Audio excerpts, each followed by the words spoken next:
Welcome back to Roast, Boast, and Toast podcast. I'm your host, Magno. We got Shorty in the building today. What's up, guys? Kev. What's going on, everyone? And we have a special guest, Shane Lima, joining us today. What's going on, everybody? He's pastor from the city, Rhode Island, and Boston, and Ambassador's Church out in Rhode Island. Before we get into any topics, I wanted to address the rappers that were asking to be on the show. There's only one incentive for you to be here: make good music. And when you come here, you have to bring bars. You have to be able to freestyle at the end of our show and segment. That's going to be a series that we're going to start. But today, we want to start it off with the roast section. And the first topic that we have in order is social media pet peeves that you guys have. Is there anything that sticks out to you guys that just like grinds your gears? I don't think anything grinds my gears. I've been called out for it before. Is sending a snap and then also putting it as my story. Yeah, a lot of people don't like that. Like, other people don't like. And then, so my response was like, well, then I'm just going to unfriend you because it's my social media. Like, I can do whatever I want with it. So, like, if I thought it was funny and I'm going to individually send it to you, that's fine. But I also would like other people to see it. For me, you guys might have seen this on my Insta story yesterday, but I think when people spoil movies for you online, I feel like there has to be like some sort of like social media etiquette to not spoiling movies, especially movies with like big plot twists and big hype around them. Like, wait a week or so, or put spoilers like all caps. Like, but like they ruined Infinity War. Like, somebody wrote a post and they were like, "There's no spoilers on this paragraph or post or whatever," and they proceeded to just spoil everything. What? And like that was crazy. I had to delete the person, man. Like, I can't trust, I just can't trust someone like that. Wow. What is grounds for unfriending somebody? Like, For me? Yeah, for any of us. I think that's the only thing that would make me unfriend you. Cause like, I don't know, I just love art that much that if you ruin my experience of it, like, I feel like you're not worthy of my time. Right, yeah, like it may be harsh, but it protects me from like enjoying what I like enjoying the most. Yeah. What about you? Do you have anything? Pet peeves of mine in terms of social media. I think getting play-by-plays of people's day is kind of annoying. I find myself unfollowing people pretty much Every day. daily, especially around election time. I can tend to be a little bit political, even though I don't post a lot of my opinions on there. Just constant. If you're always like at the top because you're always saying stuff, I don't know, man. Just play-by-play stuff. Yeah, that was annoying this election as well, where it was just like you were going through your story and it was just guys just talking about like different political issues. Yeah. Like you have something to say about everything. Yeah. Chances are what you have to say has less value. Yeah, like something was like you could tell like where he was knowledgeable about, and then there was other topics where like you're just reading off of like whatever you have read on Facebook or like social media. Like you could tell like he didn't really go into it. And I was like, this is like, I'll listen to you if like you make an educated discussion about it, but if you're not, then What do you guys like? So I'm piggybacking off like your sermon this weekend. Yeah. For those that don't know, we had City Night. Come to the next one in June. I'll be hosting. There you go.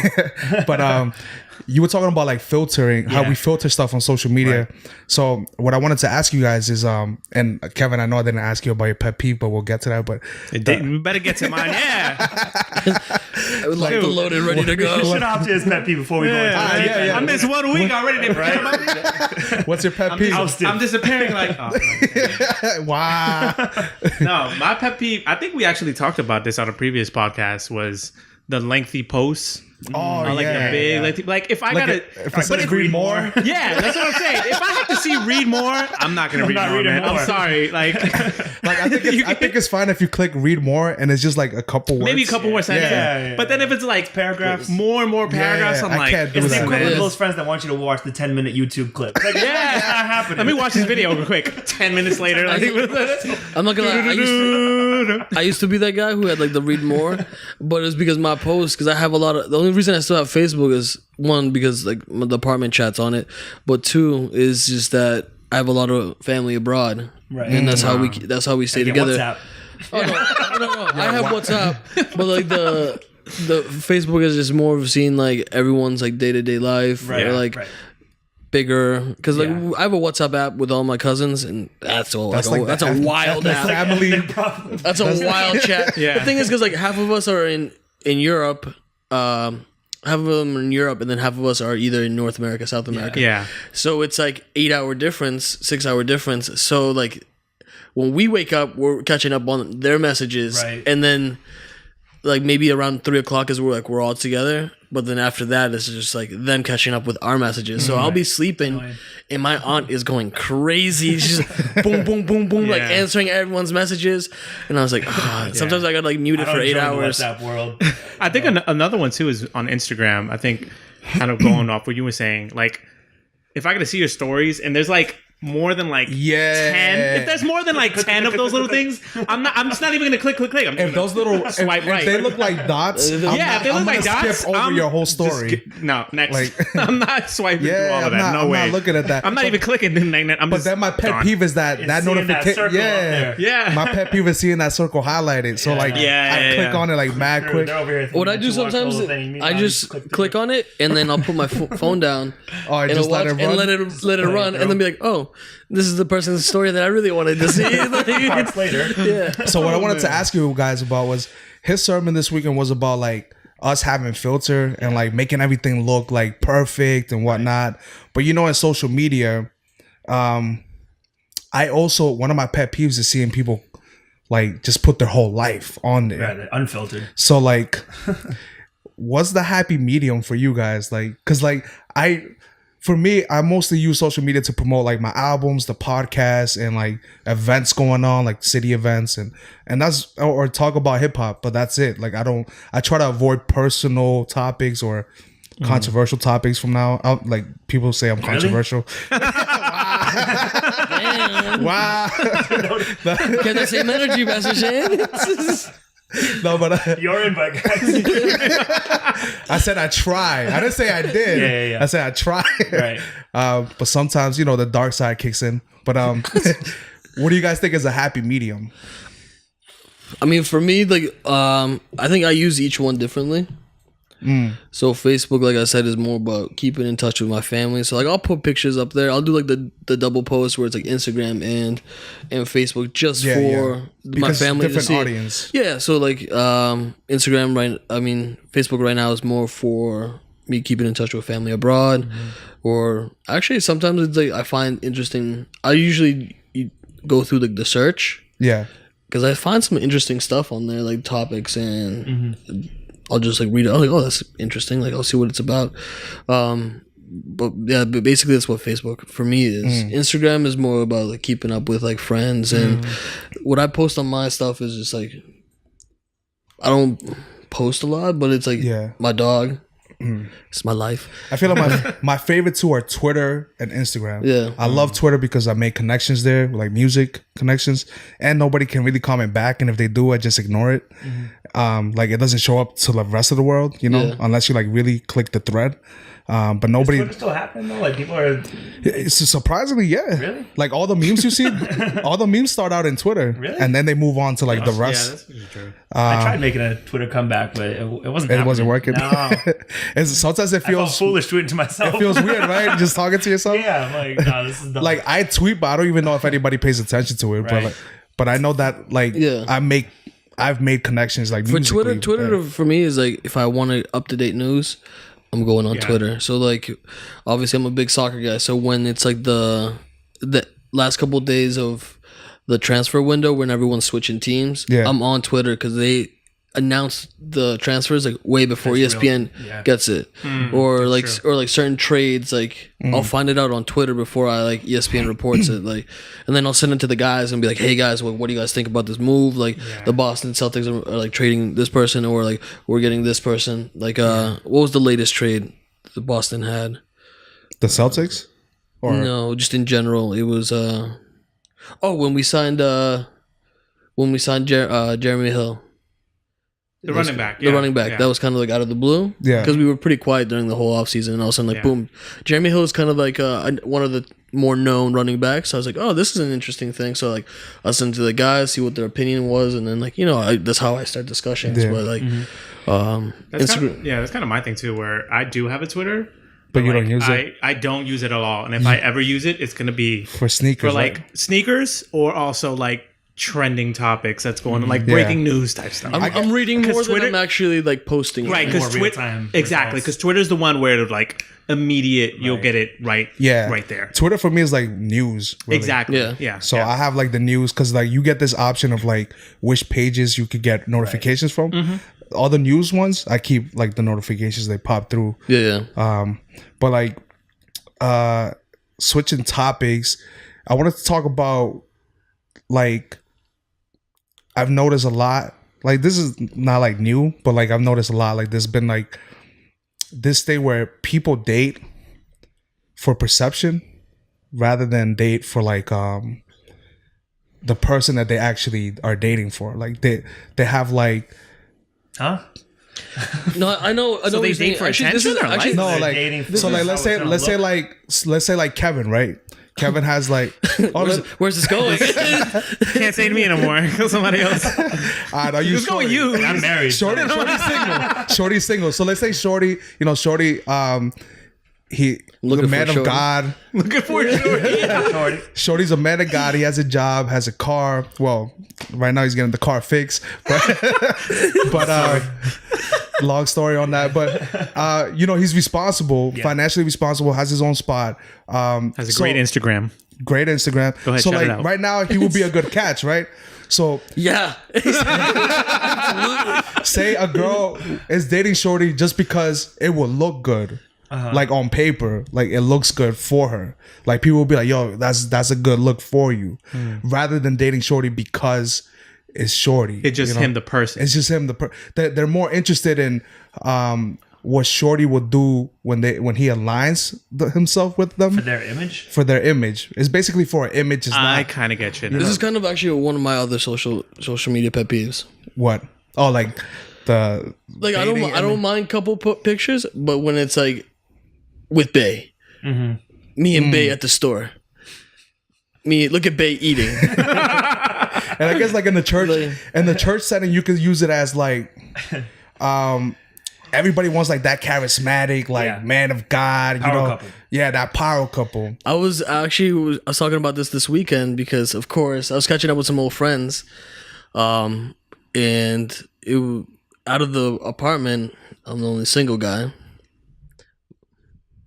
Don't know why. Don't know why. But they were like, "Oh, so obviously it was made fact of that," and so they asked me like, "What's going on?"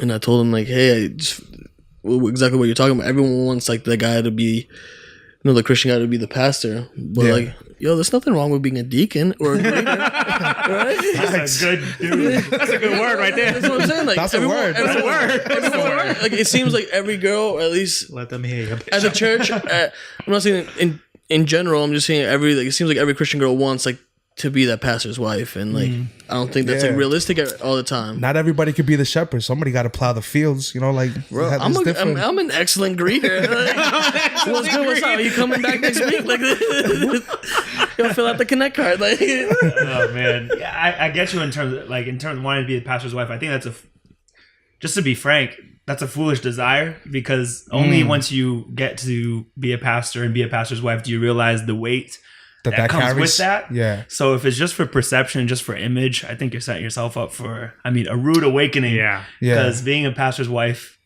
It's a lot of work. Yeah. to say the least, you're under constant criticism. You're like being constant spotlight. constant spotlight. And, a lot of times the pastor will be well liked, but I find that it happens in a lot of cases where the pastor's wife is constantly trying to keep up with public opinion. Yeah. Fortunately, God gave me a wife who can handle it gracefully.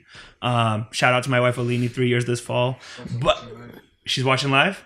Hey, there you go.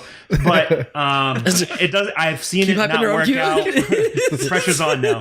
But I haven't seen it work out that way for everybody who's in ministry. So, and there's also the opposite. There's also guys that look for like that godly woman. Yeah. But they don't even have their relationship with God straight. Right, You know? yeah, right, but right. they want to have that. They're like, oh, I want that woman that it's seeking God. And it's that age-old example of, looking for your Ruth, but you don't have the character of Boaz. Old Testament references. Yeah. But it's like you don't got yourself together, and Right. you're over here looking for somebody that has qualities that you haven't even fostered in your own life. So, I don't know. Maybe we're digressing, but Yeah, I just feel like I feel like that needs to stop. You know, Yeah. I feel like you should date who you want to date in the sense of like you obviously know your standards. yeah, You obviously know what you should be looking for right. in a man or a woman. And I don't think you should settle, but at the same time, I think you should be intentional about what it is exactly you're looking for.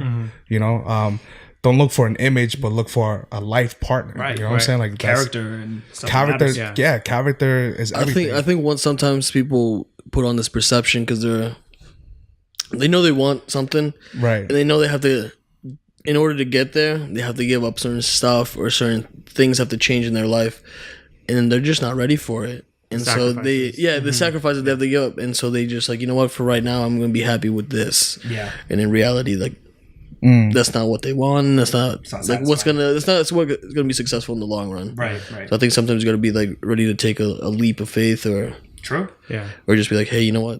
a Let's word. see where it goes. Preach it, Deacon. Preacher greeter. I always say too, it's much better to be single and like genuinely happy too, Right.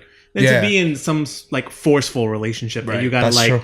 you know force conversation or force try to find things that you have in common or anything like that. You know, like just If you're over there, if like, you're single and you're happy, continue to do that. right, you're trying to think Some- through a list of topics. to I'm talk about. single.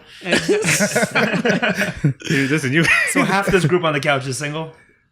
Yeah, Yeah. Half- This this is the But I'm happily single. He's looking. so looking. you know, holla at him. my dog needs a mother. You know, I'm a single father, making ends meet. Me llamo Andres on Instagram. Y'all saw me, Silver Fox I'm coming not, soon. I'm not gonna move fine. till God moves. That's me. I'm not Alright. moving till God moves. So Listen, you got a bunch of girls already mad at you. So I don't know. You gotta make Oh. moves too.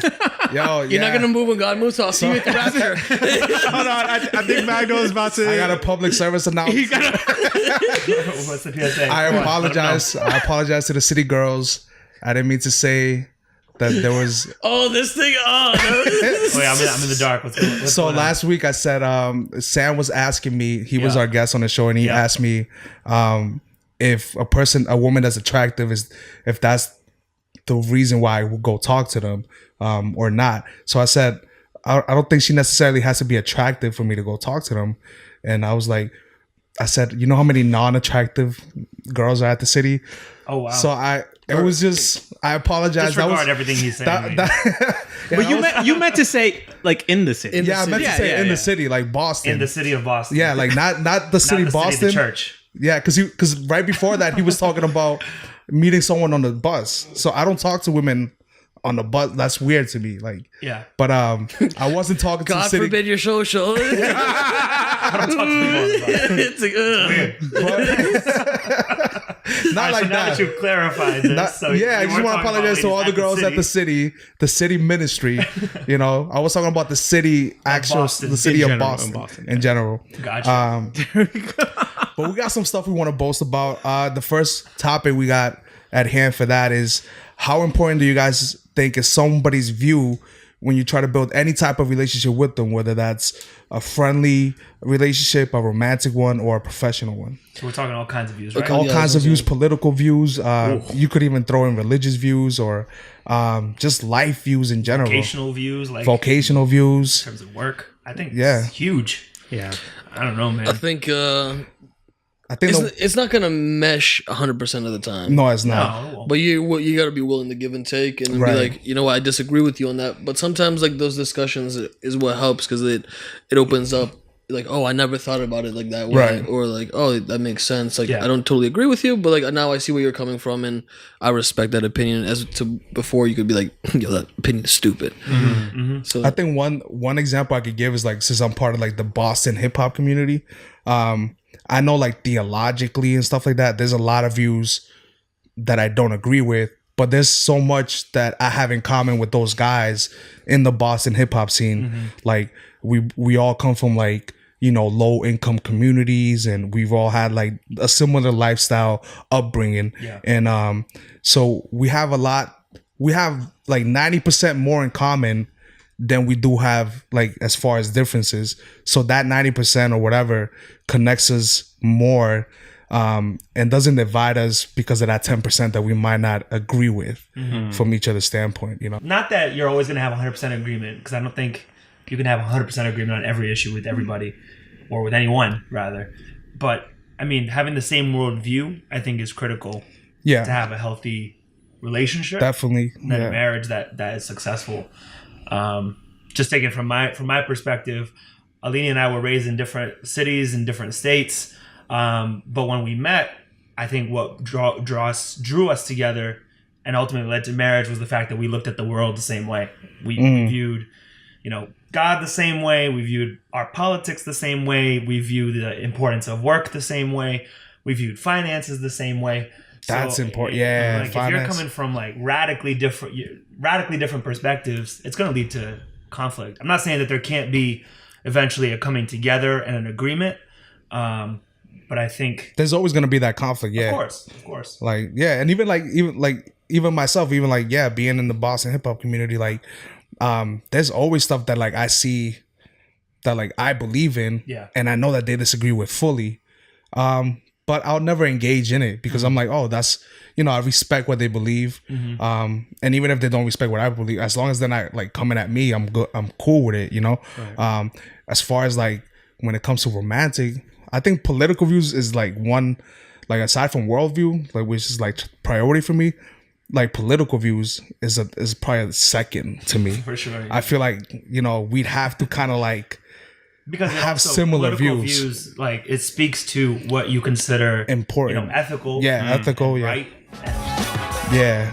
So that's just kind of the outpouring of what you believe is right and wrong. So true. I think another thing that's important too is even like before deciding like, okay, maybe it's time to go into a romantic relationship with somebody, talking things out while you're getting to know them. Bringing things up like, what are your views on marriage? What are your views on politics? Yeah. Don't be afraid of like just putting it all out there. Absolutely. Because that's how you build what your foundation of your relationship is going to be on. Right. I think another important thing too is starting off as friends too. Mm-hmm. Yeah. Seeing how that person interacts with you. About it. I did a good job. My man put in work. Shout out to Nella. Shout out to my girl. Is she watching? She's not watching. She should be. She should be watching. Come on, Nella. Come on. But anyway, text, yo. Yeah, I know, right? Now she's gonna be like, Making me "Why'd you like do that. Why'd you do that?" But I think that's also important too. Is like seeing how you interact with their friends, how they interact with your friends. So I think that's also another key big thing too. The other one, professionally, I remember I used to work with my brother in Brookline. I'm not gonna shout out that place because I don't want to get sued, but it was like this heating and air conditioning spot that we used to work at. He still works there, but I know that at least 80% of that office has like very conservative views, like and like me and him were like, I think maybe 2 out of like 4 people of color in that company. So my brother would hear like crazy stuff that they would say. And I remember like he telling me that he brought it up like to like his boss and stuff like that, and they didn't know how to react to it. Because nobody had really like confronted them about the stuff that they say. Like, like they're having conversation in the office like it's what Trump calls locker room talk. So like they were trying to have that in the office, which like in a professional setting, that's like that should be a no-go. Yeah. So I think professionally too, that could affect how you work, because you're like, wow, like you're in a company that doesn't value you like or value your people. So it's like crazy. So I think it's one thing to consider. I face that to the degree of where I work. With some of my coworkers, they have like different views, and it's hard because like the place that the neighborhood or the community we work with is very diverse, and sometimes like they don't understand cultural differences. And to me, obviously, growing up in that and like seeing the both sides, obviously growing up in a Colombian household and then going to school in the United States. You get to see the best of both worlds, I guess, and know how to deal with it. And then just like some of the stuff that they say, I was like, yo, like what?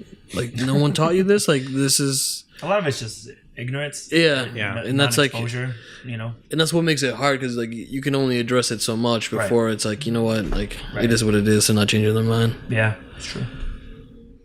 Yeah, but I agree with you guys. Like the points that you guys made, like for each type of relationship. The next topic that we have, we're gonna discuss after this break. We're gonna take like a quick little break and come right back in. All right, so transitioning from the last topic, we obviously discussed like, you know, different points of views that people have.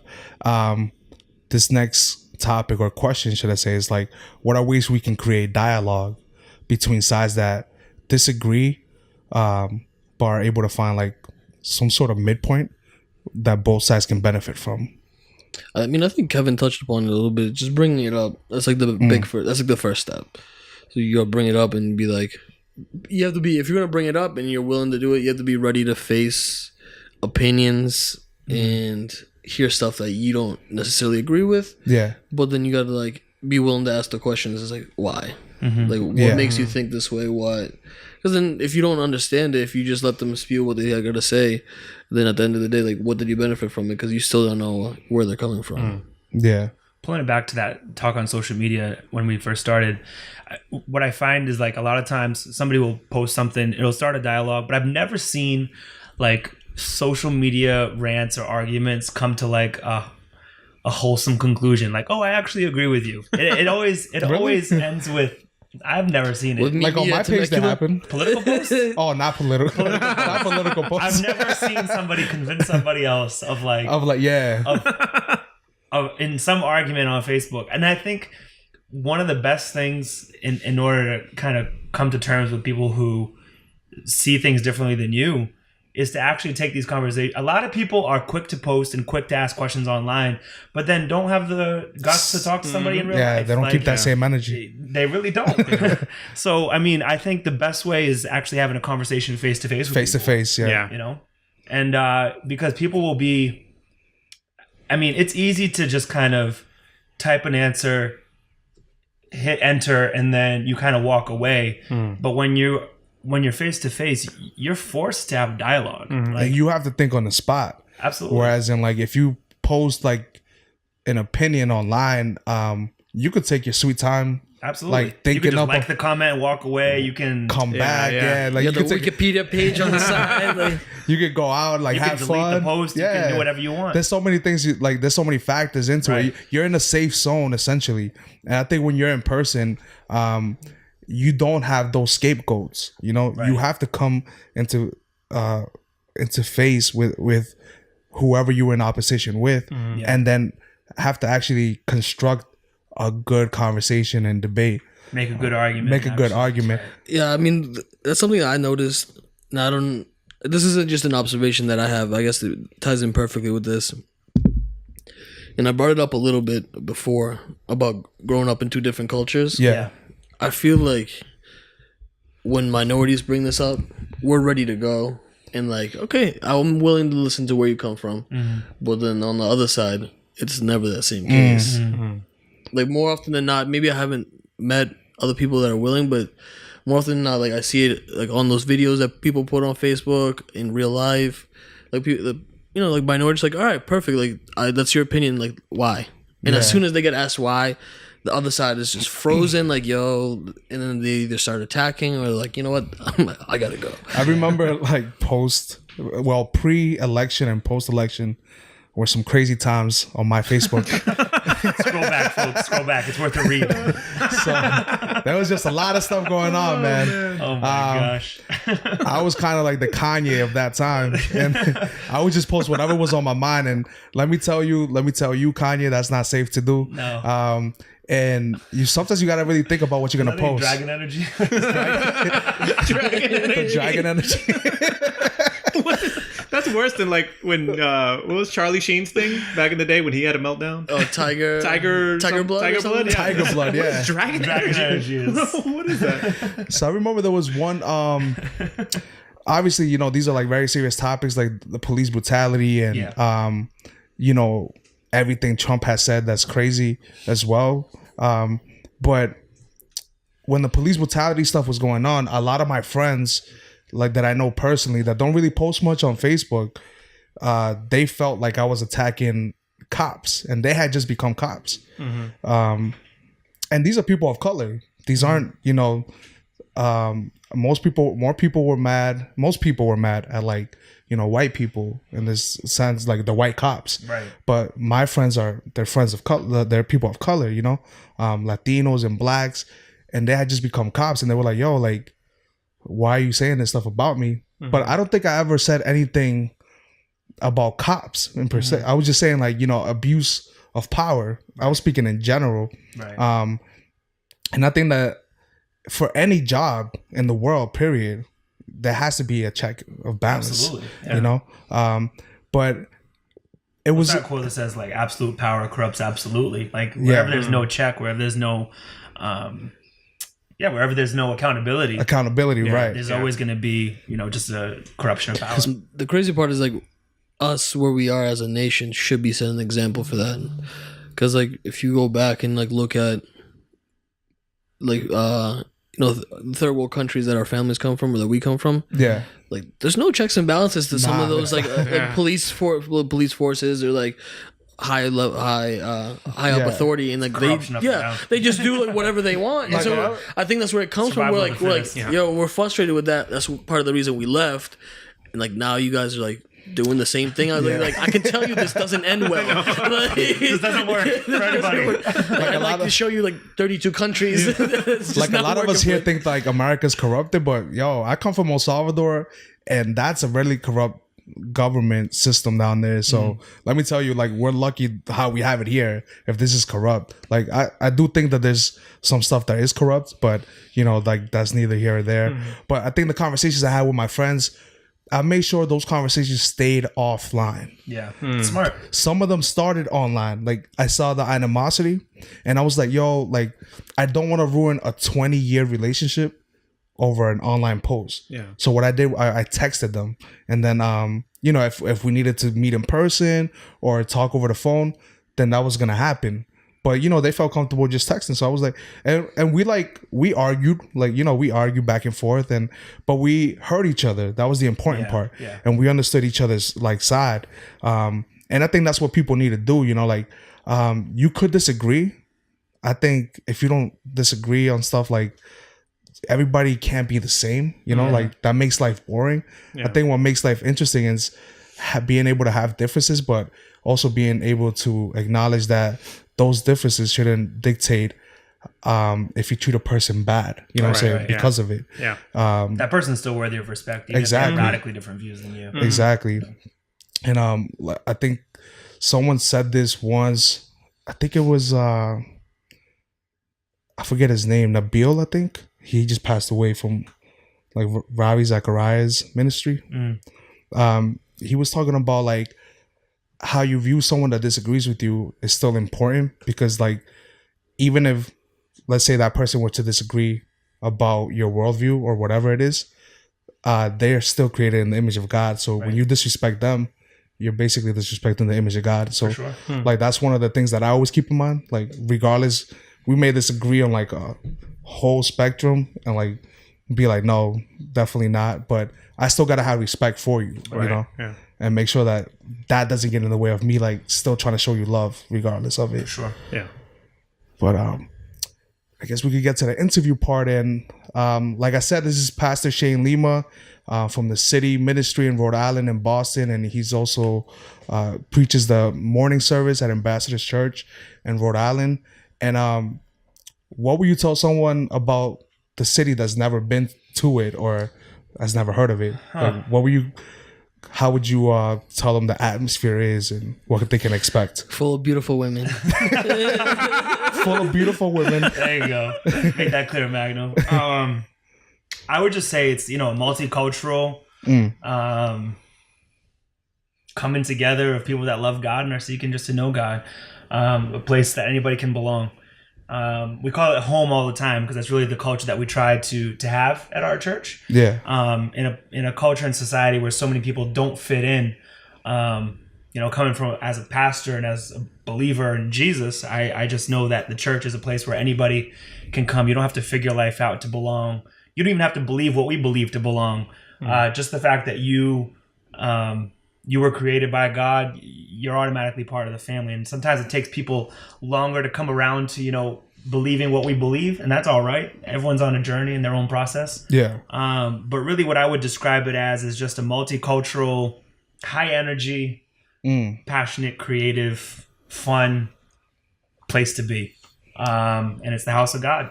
It's church. I agree. And, obviously, like, from years that have passed and we've seen all, like, the movements that Christianity has taken place. Yeah. I feel like we're in a time period where, like, the church looks different. Yeah. Do you guys feel like, or do you feel like the stigma of, like, what a stereotypical church looks like is being broken?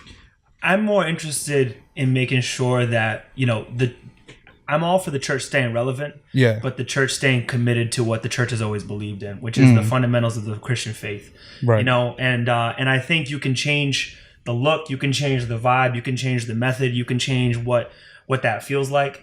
But ultimately, the foundation of it all is going to remain the same. And so I do think, sometimes people are, I say this frequently, not only, in conversations, but also in my preaching, that people aren't turned off by the idea of Jesus. I find that people are more oftentimes turned off by the idea of church because they feel like it's either exclusive, it's just like a uptight group of religious judgmental, judgmental zealots or whatever you want to describe it as. Bigots, I think. Bigots. There's a lot of different words that come to people's mind when they think of church. Yeah. But when you strip it all down, like, we're all the same. We all got issues and we all need help. Yeah. And I just believe that help is Jesus. And so that's what I preach. Yeah. No, I agree with that because, like, I mean, I'm fairly new to the city. Like, probably going on like 2 years now, maybe less, probably less.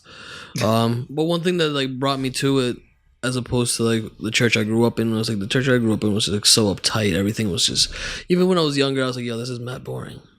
Like, nothing what we do is, like, interesting. Obviously, because, even the age group I was in, or, like, the generation I was in, I was like, none of this is, like, appealing to me. So, like, when the time came, I made my own decision. I, like, took a step away. So when I moved back, I had seen it, on social media with, like, Magno, A-Rod, Axel, and I was like, yeah, that place looks pretty bumping. Like, I'm gonna check it out. And yeah, it was exactly like what you described it to be. Yeah. I mean, and we brought other friends, and, like, that's what surprises them. Like, oh, I expected this to be this, like, whole like strict church, like, girls don't show ankle, like, very, like, what everyone is used to, the stereotypical church thing, and it's completely different. I mean, there's so many creative people at the city. I think that's what draws people back. I mean, that draws me back, like, because I'll go and in 1 week I'll meet somebody that does, like, photography, and they're amazing at it, and then meet somebody else, meet somebody else that does graphic design and do something else, and, like, so you're like, wow, this is, like, amazing, and there's different people doing different things, and it's like, oh, yeah. I think that's what's cool about, like my 92-year-old grandpa has been a Christian for his entire life. Yeah, and what appeals to him is very different than what appeals to our generation. Right, it doesn't take away value from what he believes or feels comfortable with. Exactly, it's just different for a different generation. But the belief is the same. The fundamentals of what's being taught is the same. I feel like that's what makes a difference. Sorry. I feel like that's what makes a difference for me, in the sense of, like, how I like presenting the gospel or just Christ to people's life. Like, I feel like the way I live should reflect that. But I also feel like I come, like, for a while, I'm talking about a church in general, not like a specific church, but just in the church in general, I felt like an outcast. Yeah. Because I'm like, yo, I come from, like, a very different background. Like, that I saw that I really couldn't find anyone else in a church that had kind of, like, a similar upbringing. Yeah, like, I come from the streets, so, like, I was like, yo, there's no one I could relate to that on that level. So I was like, but then I started thinking, like, well, there's a reason that I may be the only one that has kind of had that upbringing, so I could go out back there and kind of show them, like, yo, like, I grew up just like you. Yeah. And I haven't lost the person that I am. Right. I've had my character refined, yes, but it hasn't changed like my personality. Like sure. I'm still Magno. Your experiences are your experiences. Yeah. And like I think like a lot of people don't know that, you know? Yeah. Like a lot of people that don't really haven't gone to church for a while, they don't understand that you could be yourself. But there are things that God is gonna like change every form and make it better. Mm-hmm. Yeah. Mm-hmm. I think what's great too is for me, just the city is a place where I feel like there's a lot of people there who have come from their own churches or even just their own, personal walks in their life. And they felt like kind of what you said, Magno. They felt like they were the outcasts in their specific locations. Yeah. So coming to the city, it's like you feel surrounded by like not just family, but like, wow, maybe we're all a bunch of outcasts that come together. Why don't we just, why we just come there for our own thing and come together, which is great.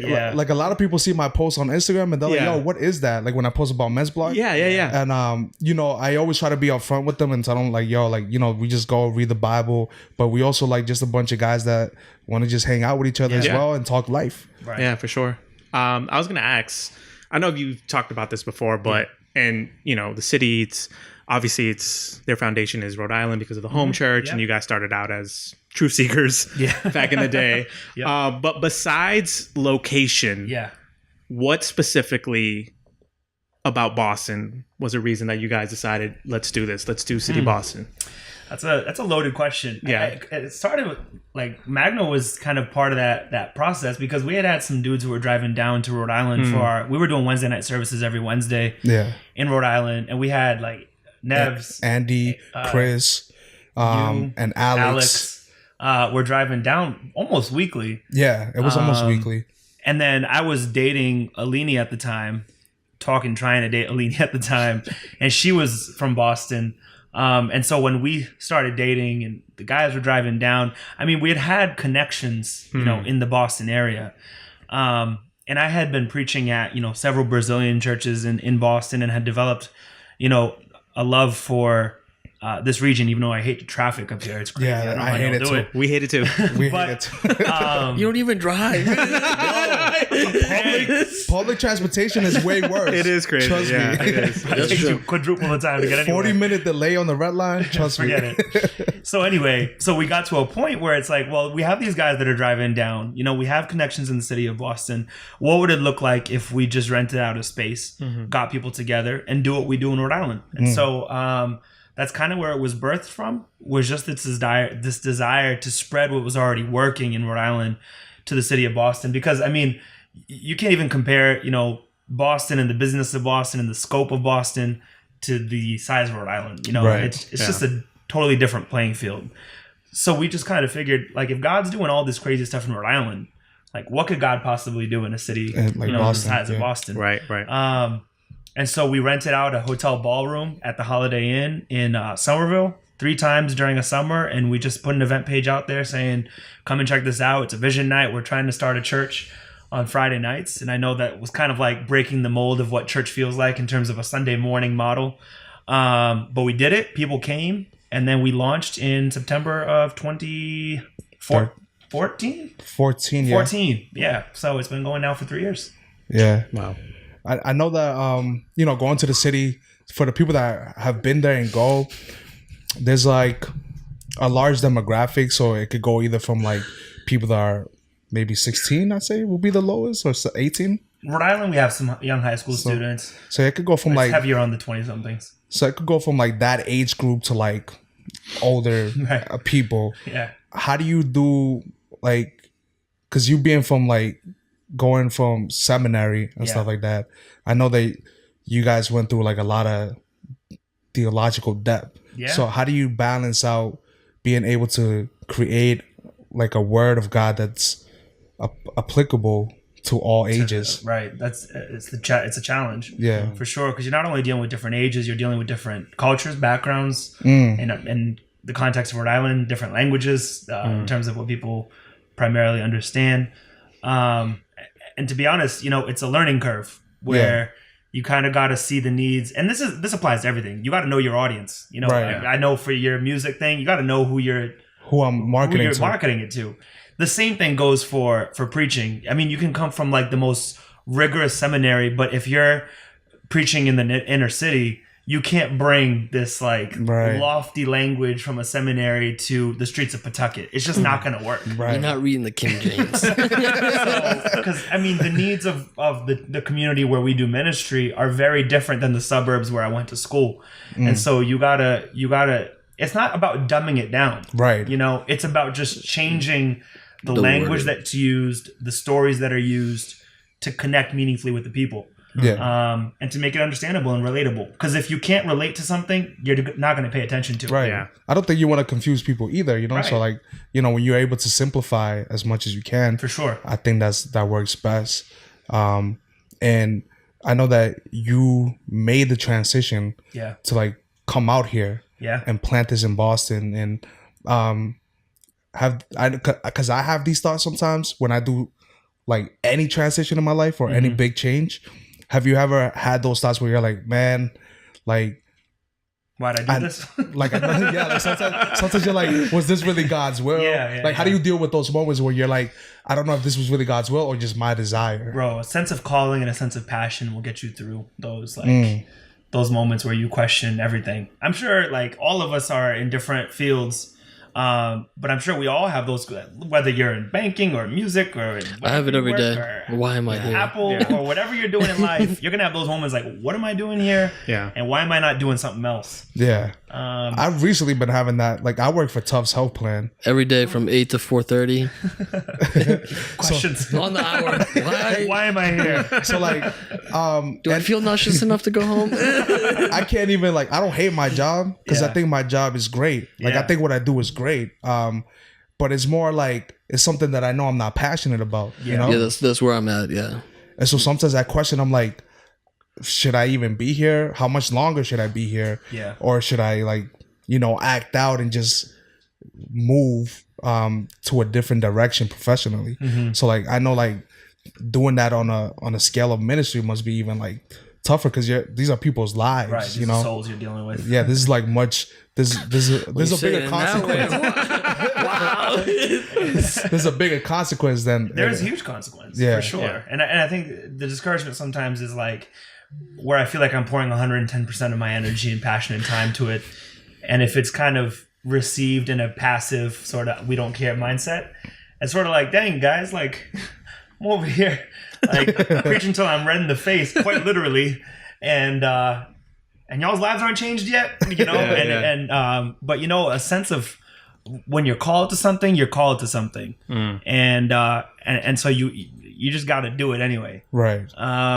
Not out of obligation, because I don't have to, I get to. So I think when you start changing the way you talk about it, like, no, this is not my job, this is my mission. You know, this is not just my paycheck. This is really why I'm on this planet. It takes your life to a different level in terms of meaning and purpose and why you're on this planet to begin with. And it stops being just an 8 to 5 clock in, clock out, and a more so like, what am I on this planet to do? You know, and I think more people in our generation need to ask that question, because I think far too many of us are settling into like just a routine to pay our bills instead of living to live on mission, you know. Absolutely. That's good. I think you can live on mission at the bank, at Tufts Health Plan, at Apple. You need to be on mission there. No, definitely. Like I complain a lot about my job, but at the end of the day, like the blessing is that I've learned a lot of the things that are gonna help me reach the goal that I've put for myself. That's great. So like, although right now it's like I'm not having fun, it's just like for me, like my personality and the way I am doesn't mesh with like the bank culture. So that's like where I'm at. Like, right. But I mean, enough of that. But my question comes like similar to that, from like where the trend now that I've seen with a lot of churches is like putting on these big festivals, putting on like things that are gonna make the church. Yeah, get people. It's more of like making the church seem like it is not the traditional like you're gonna come in here at sunrise and you're not gonna leave till sundown. You're gonna go through all the hymns. So like right, it's like more appealing it to the newer generation. Right. But like obviously I think we already organically have had that at the city. So like where do you see like what's the vision? What's next for the what's city? next for the vision? Because we already have. What would you like to see? Yeah, because like all the churches that have these like type of like conferences, all that's cool and all, but like they're trying to build. It seems like a atmosphere that we already organically made. Sure. So I guess like what hype is dangerous, I think, because hype can be disappointing. Because when the lights are off and the music's down, and what kind of culture have you built? So I think in terms of what we're trying to build here in the city of Boston is a church that's not built on hype, but a church that really is built with transformed lives who are seeking to transform other lives, and that's through service, serving other people, community outreach, sharing the gospel through evangelism, taking Christianity into our world. I'm not saying stand on the street corner and stand on a crate and beat the Bible till everybody believes, but really just having believers who are being the embodiment of Christ in their jobs, at their schools, wherever they may be.